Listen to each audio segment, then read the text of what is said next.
ለእናንተ ቅርብና ጥሩ የሆነ ሰው ነገር ግን በእርሱ ዙሪያ ስትሆኑ እንግዳ ስሜት የሚፈጥርባችሁ ሰው አጋጥሟችሁ ያውቃል? ታዲያ ይህን ስሜት ችላ እያላችሁት ከሆነ እኔ ዛሬ አንድ ነገር ልንገራችሁ። ይህ ስሜት የሚፈጠረው ደመነፍሳችሁ ጥሩ አድርጋችሁ ከሳላችሁት ሰው ጀርባ የሆነ የተደበቀ ነገር እንዳለ እየነገራችሁ መሆኑ ነው። ስለዚህ በፊት ለፊት ምንም ያህል እንደሚወዷችሁ ከሚያሳያችሁና ሊረዷችሁ ከሚሞክሩ ሰዎች ጀርባ እናንተ ልትመለከቱት ያልቻላችሁትን ነገር ደመነፍሳችሁ በስሜት በኩል እንደሚያንጸባርቀው ጆንግ ይናገራል። ታዲያ ቅርባችሁ የሆኑ ሰዎች ምንም ያህል እያስመሰሉ ቢሆን ለእናንተ ያላቸው ጥላቻን ግን ሙሉ ለሙሉ መደበቅ አይችሉም። ትንንሽዬ ምልክቶች ይታዩባቸዋል። ታዲያ ዛሬ ከኔ ጋር ለእናንተ ቅርብ የሆኑ ሰዎች በድብቅ እንደሚጠሏችሁ የሚያሳዩ 8 ግልጽ ምልክቶችን እነግራችኋለሁ። መልካም ልብ ካላችሁ ቪዲዮውን ላይክ በማድረግ ይጨምሩ።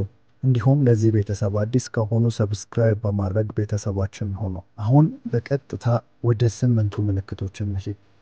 አንደኛ፣ በቀልድ የተዋዛ ስድብና ንቀት። ብዙ ጊዜ የሚነገር አንድ አባባል አለ። ያም አንዳንድ ቀልዶች የእውነተኛ ስሜት ነጸብራቅ ናቸው ይላል። ታዲያ አንድ ሰው እናንተን በቀልድ መልክ ሲፎግራችሁና ሲሰድባችሁ ቆም ብላችሁ መመርመር ያስፈልጋል። ያ ማለት ግን ሁሉም ቀልዶች ከሚጠሏችሁ ሰዎች የሚሰነዘሩ ናቸው ማለት ግን አይደለም። ነገር ግን ይህንን ስትመረምሩ በመጀመሪያ መመልከት ያለባችሁ ነገር ቀልዱ ሁልጊዜም በአንድ ጉዳይ ላይ ነው ወይ የሚለውን ነው። ምክንያቱም አንድ ሰው በልቡ ባለው ክፉ ሐሳብ ምክንያት ሲሰድባችሁ ነገሩ ሳያስበው ሁልጊዜም በአንድ ጉዳይ ላይ ብቻ ስለሚሆን ነው። ያም ለምሳሌ በቁመታችሁ፣ በመልካችሁ ወይም ደግሞ እንደ ቀልድ በባህሪያችሁ ለቁም ነገር እንደማትበቁ ሊሆን ይችላል። አንዳንዴም በሰዎች ዘንድ ያላችሁን ተቀባይነት የሚያሳጣ ሊሆን ይችላል። ብቻ ክብራችሁን ዝቅ የሚያደርግ ተመሳሳይነት ያለው ቀልድ አንዱ ምልክት ነው። ጉዳቱ ብዙ ነው። አንድ ሰው እናንተ አርፋጅ እንደሆናችሁ ወይም ደግሞ ተበድራችሁ እንደማትመልሱ በተደጋጋሚ ሲቀለድ ቢሰማ በቀጣይ እናንተን ከቀልዱ ባለፈ በዛ መልክ መመልከት ይጀምራል። ከዚህ ሁሉ ባለፈ ደግሞ ትልቁ ጉዳት እናንተም በተደጋጋሚ ያንን ስድብ ወይም ትችት ወይም ቀልድ የሚመስል ፉገራ በሰማችሁ ቁጥር ራሳችሁን በዛ መልክ ማሰብ መጀመራችሁ ነው። ድብቅ ጥላቻ ሁልጊዜም በግልጽ አይታይም። አንዳንድ ሰዎች ጥላቻቸውን በአሽሙራዊ ቀልዶች፣ ተረቦች ወይም ምጸታዊ ቃላት ደብቀው ያስተላልፋሉ። ስስ በሆናችሁበት ጉዳይ ላይ እያወቁ ይስቃሉ። ነገር ግን ቆጣ ስትሉና መልስ ለመስጠት ስትሞክሩ ሁኔታውን ለማድበስበስና እንደዚህ ባሉ ሐረጎች ሳቅ እያከሉ ይመልሳሉ። እኔ እየቀለድኩ ነበር፣ የምር አደረከው እንዴ? በጣም ስሜታዊ አትሆን እንጂ ምን ሆነ ነው? ቀልድ አታውቅም እንዴ? በማለት እናንተ በነገሩ ላይ የራሳችሁን አቋም እንዳትናገሩ እያደረጉ በሰዎች ዘንድ ግን ያላችሁን ምስል እያበላሹ ስማችሁንም እያጎደፉ በቀልድ በሚመስል መልኩ በአንድ በተመሳሳይ ነገር ላይ ሁልጊዜም እናንተ የሆነ ነገር እንደሆናችሁ በማስመሰል እየቀለዱ ነገር ግን ቀልዱን ደግሞ ቀልድ ነው በማለት እየመከቱ ከቁጣችሁና ነገሩን እንዳታካብዱት በቀልድ መልክ እያደረጉ ሁልጊዜም እናንተን ይጎዳችኋል። ይሄ ባህሪ በድብቅ ጎጂና እያደር ደግሞ እየገደላችሁ የሚሄድ ባህሪ ነው። ስለዚህ እነዚህን ሰዎች በፍጥነት ልታውቋቸውና የጥንቃቄ እርምጃ ልትወስዱባቸው ይገባል። ሁለተኛ፣ ስውር ተንኮል። ለእናንተ ቅርብ የሆነ ሰው በስኬታችሁ ወይም በእድገታችሁ ላይ ስጋት ከተሰማው በስውር መንገዶችንና እቅዶቻችሁን ሊያበላሹባችሁ ይችላል። እቅድን ማክሸፍ ሁልጊዜም ግልጽ ወይም ቀጥተኛ አይደለም። አንዳንድ ጊዜ አሁን በምጠቅሳቸው ምስጢራዊ መንገዶች ሊገለጽ ይችላል። ለምሳሌ አሳሳች ምክርን በመስጠት ወይንም የረሱ በማስመሰል ጠቃሚ መረጃዎችን ከእናንተ በመከላከል ወይንም ሆን ብለው ያልተሟላ መረጃ በመስጠት በወሳኝ ጊዜያችሁ ላይ ነገሮችን በተከታታይ በማወሳሰብ የሚያከብዱባችሁ ሊሆን ይችላል። ይህንን የሚያደርግ ጓደኛ ወይም የቤተሰብ አባል ካለ ይህንን የሚያደርገው ባለማወቅ ወይም እየረሳ ላይሆን ይችላል። እንደዚህ አይነት ክስተቶች በተደጋጋሚ መልኩ የሚከሰቱና አጠራጣሪ ከሆኑ በእርግጥ በአጋጣሚ የተከሰቱ መሆናቸውን ራሳችሁን ልትጠይቁ ይገባል። ጁንግ እንደሚለው አንድ ሰው የራሱ ውድቀቶችን ለመጋፈጥ ሳያውቀው ብስጭቱን በሌሎች ላይ ሊያንጸባርቅ ይችላል። ስለዚህ በድብቅ ተንኮል እየተሰበራችሁ ከሆነ አሁን በጠቀስኳቸው መንገዶች መፈተሽ ትችላላችሁ። ብዙ ጊዜ እንደሚመስለን የኛ ጠላት ከውጪ ላይሆን እንደሚችል አስቡ። በተደጋጋሚ ያሰባችሁት እቅድ አልሳካላችሁ ካላችሁና በተደጋጋሚ ውስብስብ ሁኔታ ውስጥ የቅርብ በምትሏቸው ሰዎች የምትገቡ ከሆነ አቅራቢያችሁን መጠራጠርና ማጽዳት ይኖርባችኋል። በተለምዶ ሰዎች ሁሉ በጥቂቱም ቢሆን አጠገባችን ያለን ሰው ጥሎን ሊሳካለት እንደሆነ ስናስብ የሚሰማን መጥፎ ስሜት አለ። መንፈሳዊ ቅናትም ልንለው እንችላለን። ይህ ስሜት ግን አድጎና ሰውየውን አሸንፎት በጣም ከባባድ ነገሮችን በእናንተ ላይ የሚያስደርገው ከሆነ የቅርብ ሰው ሆነም ቤተሰብ እናንተ ግን በአፋጣኝ እርምጃ ልትወስዱ ይገባችኋል። ግንኙነታችሁን መስመር ልታስይዙትም ይገባል። ወይንም እያበላሸባችሁ ባለው ጉዳይ ላይ እነርሱን ከማሳተፍ ልትቆጠቡ ይገባል። በዝምታም መጓዝ ይኖርባችኋል።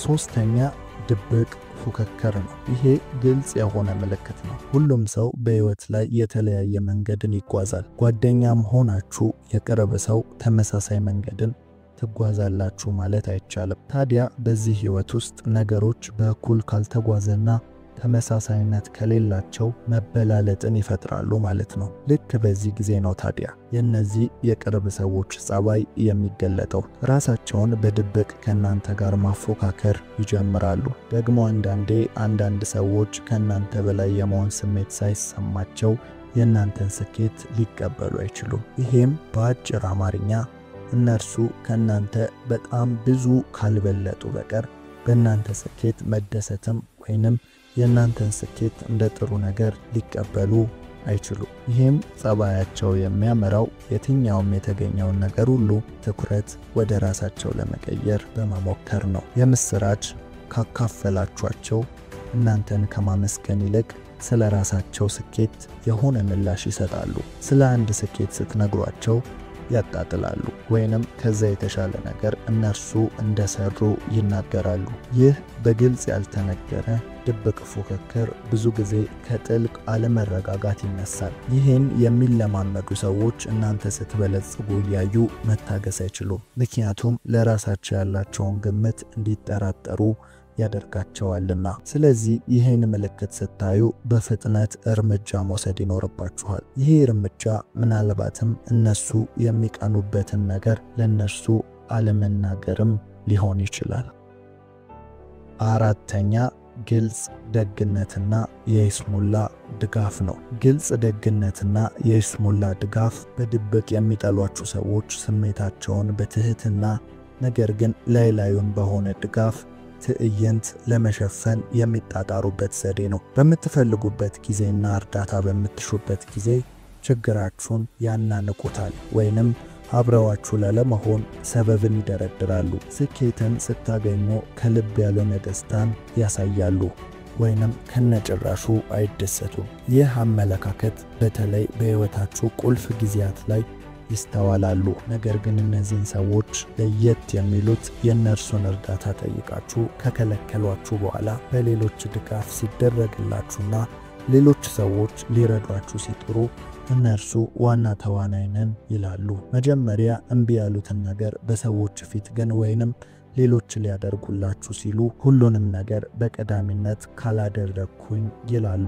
ይህም አንዳንዴ በሚስጥር እናንተን ረድተው አግዘው ከማውጣት ይልቅ መውደቃችሁን ሁሉም ሰው ካየው በኋላ ረዱ ለመባል የሚያደርጉት ድርጊት ነው። እንዲህ አይነት ሰዎች ጓደኛ ወይም የቅርብ ሰው መሆን የሚችሉ አይደሉም። ምክንያቱም ህይወታችሁን የበለጠ የሚያወሳስቡት ናቸው። ኢቭን ኢፍ በድጋሜ እረዳለው ካሉ በኋላ ሰው ሲበተንና እናንተም ከነርሱ እርዳታውን ስትጠብቁ መልሰው ሰበብ እየደረደሩ መሃል ቤት የሚያስቀሯችሁ ናቸው። እነዚህ በግልጽና በአደባባይ ብቻ ጓደኝነታቸውን ለማሳየት የሚጥሩ ለይስሙላ ብቻ የሚረዱ ናቸው። ታዲያ እንደዚህ አይነት ሰዎች ካሉ በፍጥነት ካጠገባቸው ልትርቁ ይገባል። ለእናንተ ቅርብ የሆነ ሰው በአስፈላጊ ሰዓት ሁልጊዜም የማይገኝ ከሆነ ወይም ለስኬታችሁ በግዴለሽነት ምላሽ ከሰጠ ለእናንተ እውነተኛና አዎንታዊ ስሜት እንደሌለው ማሳሰቢያ ነው። ስለዚህ ከእንደዚህ አይነት ሰዎች ራቁ። ጓደኛ ሆናችሁ ሳለ በድብቅ ሊረዷችሁ፣ ገበናችሁን ሊሸፍኑና ውድቀታችሁን አብረው እንደወደቁ በመቁጠር አግዘዋችሁ ሊያነሷችሁ ሲገባ ነገር ግን ለአደባባይ አጋልጠው ከሰጧችሁ በኋላ እንደረዷችሁ ሰዎች ሁሉ እየተገነዘቡ ሲረዷችሁና በሰዎች ፊት የእናንተ ቅርብ ወዳጅ እንደሆኑና በችግር ጊዜ የማይርቁ እንደሆነ ለማሳየት ሲሞክሩ የሚታዩ እንደዚህ አይነት ድራማ የሚያበዙ ጓደኞች ካሏችሁ በፍጥነት ከነርሱ ራቁ። ሚስጥራችሁ የአደባባይና ገበናችሁ ለሰዎች ሁሉ የሚታይ እንዲሆን የሚፈልጉ ናቸው። የእናንተንም ስኬት በፍጹም አምነው መቀበል አይፈልጉም። ደስታችሁንም መመልከት አይፈልጉም። ስለዚህ ራቋቸው። 5 በመንከባከቡ ውስጥ የተደበቀ ቁጥጥር። አንዳንድ ሰዎች እናንተን ለመጥቀም ነው በሚል ሽፋን ሊቆጣጠሯችሁ ይሞክራሉ። ምን ማድረግ እንዳለባችሁ ይነግሯችኋል። ምርጫችሁን ይነቅፋሉ። ውሳኔ የማድረግ ችሎታችሁን እንድትጠራጠሩ ያደርጋሉ። ግባቸው እናንተን መደገፍ አይደለም፣ በእነርሱ ላይ ጥገኛ መሆናችሁ እንዲሰማችሁ ማድረግ ነው። ከእያንዳንዱ ምክር በኋላ በራስ የመተማመን ስሜት ሳይሆን መረበሽ ከተሰማችሁ ቁጥጥር እየገጠማችሁ ሊሆን ይችላል። ይሄ የመጀመሪያው መለያ ምልክት ነው። የሆነ ሰው እንደረዳችሁና በውለታ እንደታሰራችሁ እንዲሰማችሁ ሲያደርግ ከጓደኝነቱ የበለጠ ውለታውና ያደረገላችሁ ነገር ገዝፎ ሲታያችሁ ያ ሰው በውስጥ ስሜታችሁ ላይ እያሳደረ ያለው ተጽዕኖ እንዳለ ያመለክታል። ስለዚህ እናንተ ከአንድ ሰው ምክር ወይም ተግሳጽን ስትቀበሉ ነገሩን ሳታምኑበት ነገር ግን እንድታደርጉት የሚያስገድድ ስሜት ውስጥ ከከተታችሁ ያ ተጽዕኖ ሰዎች እናንተን በቁጥጥር ውስጥ እያደረጋችሁ እንደሆነ የሚያመለክት ነው። የራሳቸውን በራስ አለመተማመን መቆጣጠር የማይችሉ ሰዎች የራሳቸውን ስሜታዊ አለመረጋጋት ለመቋቋም ሌሎችን ለመቆጣጠር ይሞክራሉ። ስለዚህ እንዲህ አይነት የቅርብ የምትሏቸው ሰዎች ካሉ በፍጥነት እርምጃ ልትወስዱባቸውና በመካከላችሁ ያለውን የገዢ ተገዢ ስሜት ልትሰብሩት ያስፈልጋል። እነዚህ ሰዎች በራሳቸው ቁጥጥር ውስጥ ባደረጓችሁ ቁጥር ቀስ በቀስ ህልማችሁን፣ ፍላጎታችሁና ራዕያችሁን እየገደሉ በእነርሱ ሐሳብ፣ ተልኮና ራዕይ ውስጥ እየቀረጿችሁ ይሄዳሉ። ስለዚህ በፍጥነት እነዚህ ሰዎች ላይ እርምጃን ውሰዱ። እርምጃ ስትወስዱ ግን እናንተ ከቁጥጥራቸው እንደወጣችሁ ሲያዩ የነርሱ ምላሽ መለያየት፣ ያለ እነርሱ ምንም ማድረግ እንደማትችሉ ለማሳየት መሞከርና ብዙ አይነት ድራማ ሊሆን ይችላል። ብቻ ምንም ያድርጉ ግን ቢለዩአችሁም እንኳን ከዚህ አይነት ጥምረት መለያየቱ ለእናንተ በጣም የተሻለ ይሆንላችኋል። 6ኛ ትችትና ሐሜት። የሚናደዱባችሁ ሰዎች በቀጥታ ስሜታቸውን አያሳዩም። ይልቁኑ ግን እነርሱ ከጀርባችሁ ሆነው ስለእናንተ በድብቅ ትችትን ያሰራጫሉ። መቼስ የወሬ ፍጥነት ምን ያህል እንደሆነ ሁላችንም የምናውቀው ነው። ስለዚህ ሐሜትን፣ ትችትን በጀርባ በማሰራጨት የእናንተን ምስል በሰዎች ዘንድ ያበላሻሉ። ስለእናንተ የተዛባ መረጃን ይናገራሉ። ከነሱ የሚሰማቸው ሰው ደግሞ እነሱ የእናንተ ቅርብ ወዳጅ እንደሆኑ ስለሚያዩ ወይንም ስለሆኑ በሚነግሯቸው ሰዎች ዘንድ ትልቅ አመኔታን ያገኛሉ። የእናንተ ቅርብ መሆናቸው በሚሰጡት መረጃ ላይ ጥያቄ እንዳይነሳ እንኳን ያደርጋል። እነርሱም ይሄንን አድቫንቴጅ በመጠቀም ስለእናንተ የውሸት ወይንም የተጋነነ ወሬዎችን ይፈጥራሉ። ሰዎች ከእናንተ ጋር ከዚህ በፊት የነበራቸውን ተግባቦት እንዲሁም ደግሞ ቅርበት ላይ ድንገተኛ ለውጥን ካስተዋላችሁ እነዛ ሰዎች ስለእናንተ አንድ የሆነ ነገር መስማታቸውን የሚያመለክት ነው። እንዲሁም ሌላ የቅርብ የምትሏቸው ጓደኞቻችሁ ያለ ምክንያት እናንተን መራቅ ከጀመሩ አንድ ሰው ስለእናንተ ሐሜትና መጥፎ ሐሳቦችን እያሰራጨ ለመሆኑ የሚያሳይ ምልክት ነው። በቂ እንዳልሆኑ የሚሰማቸው ሰዎች ሌሎችን በመጥፎ ሁኔታ በመሳል በራስ የመተማመን ስሜታቸውን ሚዛናዊ ለማድረግ ይሞክራሉ። ስለዚህ ይህን አይነት ትችትና ሐሜት ሲሰራጭባችሁ በመጀመሪያ በራሳችሁ በተለያየ መንገድ ወሬውን ማን እያሰራጨ እንደሆነ ማወቅ ይጠበቅባችኋል። በመቀጠል ያንን ሰው ከአቅራቢያችሁ ማራቅ ይኖርባችኋል። ያን ስታደርጉ በአንድ ጊዜ ለውጥ ባይመጣም የተዛመተው ወሬም መስተካከል ባይችልም ለቀጣዩ ጊዜ ግን ያ ሰው ከናንተ አጠገብ በመራቁ ያገኘ የነበረውን አመኔታ እሱን በማራቃችሁ ስለቀየራችሁት ለቀጣዩ ቢያወራ እንኳን አመኔታ የማይኖረው ይሆናል ማለት። ስለዚህ የሰውየውን አመኔታ ለመንሳት እርሱን ከናንተ አካባቢ ማራቅ ይጠበቅባችኋል ማለት ነው። ሰባተኛ በስኬታችሁ ላይ ቂም መያዝ። ስለናንተ በእውነት የሚያስቡ ሰዎች ሲሳካላችሁ ይደሰታሉ የሚናደዱባችሁ ግን ብስጭታቸውን ለመደበቅ ይታገላሉ። ጥሩ ዜና ስታካፍሏቸው ቀዝቀዝ ብለው ምላሽ ይሰጣሉ ወይንም ጉዳዩን ወደ ሌላ ርዕስ ይቀይሩታል። ለምሳሌ እንዲህ ይሏችኋል፣ ይህ ትልቅ ጉዳይ አይደለም፣ ከተወሰነ ጊዜ በፊት ተመሳሳይ ነገርን አድርጌያለሁ እና ከዚህ የተሻለ ነገር ማድረግ ነበረባችሁ ሊሏችሁ ይችላሉ። ጆንግ እንዲህ ይላል፣ በሌሎች ደስታ መደሰት አለመቻል ጥልቅ የሆነ የውስጥ ግጭትና የስሜት መረበሽን የሚያመለክት ነው። ለአንዳንዶች ደግሞ የእናንተ ስኬት የእነርሱን ድክመት ያስታውሳቸዋል። ያም ደግሞ በራስ መተማመን ስሜት እንዳይሰማቸው ያደርጋል። እነዚህን ስሜቶች ተጠራቅመው እነርሱ ቀንደኛ የእናንተ የስኬት ጠላት ያደርጋቸዋል። ለራሳቸው ስንፍና ምላሽ ስለሌላቸው የእናንተን ስኬት አይፈልጉም። ስለዚህ በስኬቶቻችሁ ላይ ቂምን ይይዛሉ። ይሄ ቂም ግን ጥሩ ቂም አይደለም። ለዛም ስኬቶቻችሁን በዚህ መልክ ሲያጣጥሉት ልትሰሙ ትችላላችሁ። እናንተ እድለኛ ስለሆናችሁ ወይንም በአጋጣሚ እንጂ ይህን የማድረግ ብቃት እንደሌላችሁ ይነግሯችኋል። ከሁሉም በላይ ደግሞ ምናልባትም እናንተ ያን ለማድረግ በሆናችሁበት ቦታ ላይ እነርሱ ቢሆኑ ከዛ በላይ ብዙ ነገር ያደርጉ እንደነበር እናንተ ግን ምንም ያህል እንዳላደረጋችሁ ይነግሯችኋል። ወይንም ያ ስኬታችሁ እድል ገፍቶ ሁኔታ ተመቻችቶ እናንተ መጠቀም እንዳልቻላችሁበት ሊያስረዷችሁ ይሞክራሉ።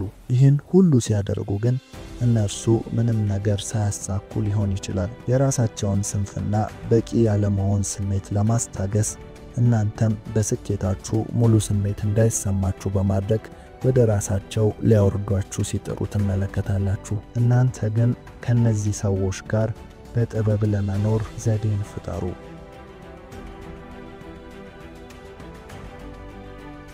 ስምንተኛና የመጨረሻው የሰውነት ቋንቋ ምልክቶች ናቸው። የተደበቀ ጠላትነት ብዙውን ጊዜ ያለ ፍቃድ በሆነ የሰውነት ቋንቋ ራሱን ያሳያል። ይህ ማለት እነዚህ የሰውነት ቋንቋዎች ጠላቶቻችሁ ሆን ብለው ሊያሳዩአችሁ ሞክረው የሚያሳዩት ሳይሆን በውስጣቸው በተፈጠረው ስሜት ምክንያት ሳያስቡትና ሳይፈልጉት የሚንጸባረቅ ሁኔታዎች ናቸው። እነዚህም የሰውነት ቋንቋዎች የግዴታ የሆነ ፈገግታ፣ እንዲሁም ውጥረት ያለበት ዝምታ፣ ድንገተኛ የአነጋገር ለውጥ፣ አብሯችሁ ሲቀመጡ እጆችን ማጣመር፣ እንዲሁም የእግር ማነባበር ካለ በእናንተ ተቃራኒ በኩል ማነባበር፣ በምትቀመጡበት ጊዜ በጥቂቱም ቢሆን ጀርባ ወይም ትከሻን መስጠት፣ ፊትን ወደ ሌላ ማዞርና ሌላን ነገር መመልከት፣ በመታመሰግኗቸው ወቅት የድምጽ ቃናን ለውጥ ማድረግ።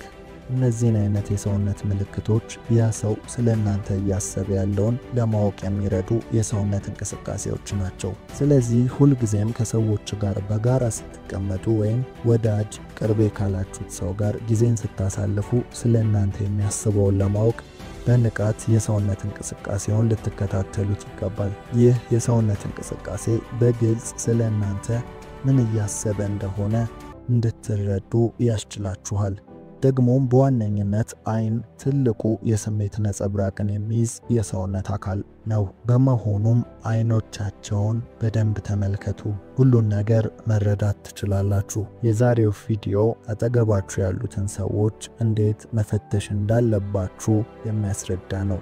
ይህንን የምንለው ሰው አካባቢውን ስለሚመስልና ለሰው አካባቢው መኖሪያው ስለሆነ ነው። ስለዚህ ወዳጆቻችሁን፣ ቤተሰቦቻችሁን፣ የቅርብ የምትሏቸውን ሰዎች በዚህ መንገድ ልትፈትሹና አቅራቢያችሁን ልታጠሩ ይገባል። ስለዚህ በዚህ መንገድ አካባቢያችሁን እና ራሳችሁንም አጽዱ።